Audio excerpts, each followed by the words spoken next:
the best things to do is more of something we are good at. If you're good at running, you would want to run faster and longer, right?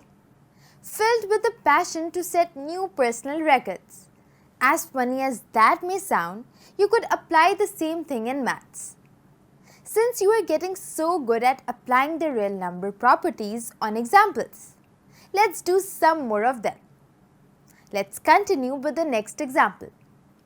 It says, if either of the two real numbers you are multiplying is negative, the product will be negative too. To make it easier, let's focus on this bit. Now this can be written as this, right? Let's set it up.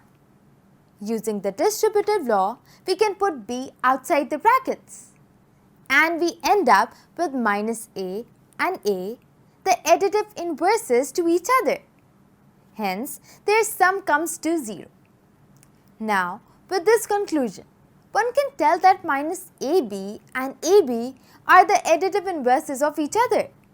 So, shift it to the right side and write this as this. Bingo! We proved minus A times B equals minus AB. Following these steps, you can show this too. But I am moving on to the second part of this question. As we all know the plus minus rules, I am sure this probably doesn't amaze you. But why don't we prove it anyway? Bring it here and let's start the solution. Our first move, we can write this minus sign like this inside the bracket. Now this last term here can be written like this because we just proved that in the previous part.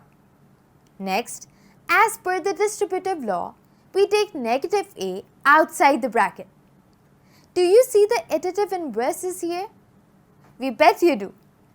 Now that our original expression equals 0, it's just a matter of moving this term here and our proof is complete. Pretty cool, right?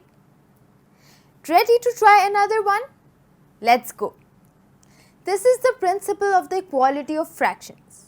The double-sided arrow in the middle means that the equation on the left side holds true if and only the right side does as well.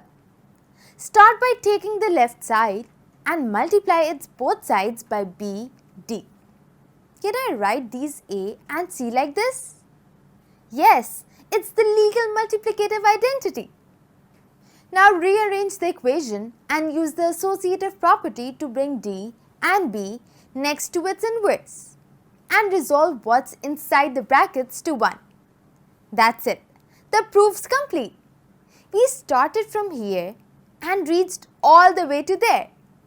You can also prove this in the reverse direction. How? Take the right hand side and multiply both sides by the reciprocals of b and d.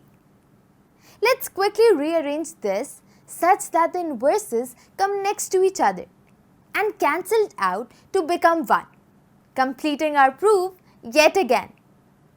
Moving on to part 2. This seems quite obvious too, no? But let's prove it. Let's pick the left hand side and multiply it by AB. I am going to explain this after a few steps. Right now, we have got the multiplicative inverses again, leading to this. Did you guess what it means? Good job! We proved that AB is the multiplicative inverse of the left side, as their product leads us to 1. The same way, we can show that the multiplicative inverse of right side is also AB.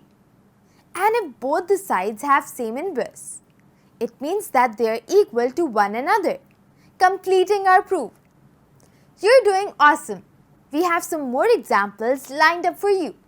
And just like running, there's something we know you're enjoying. So tune in for our next lesson.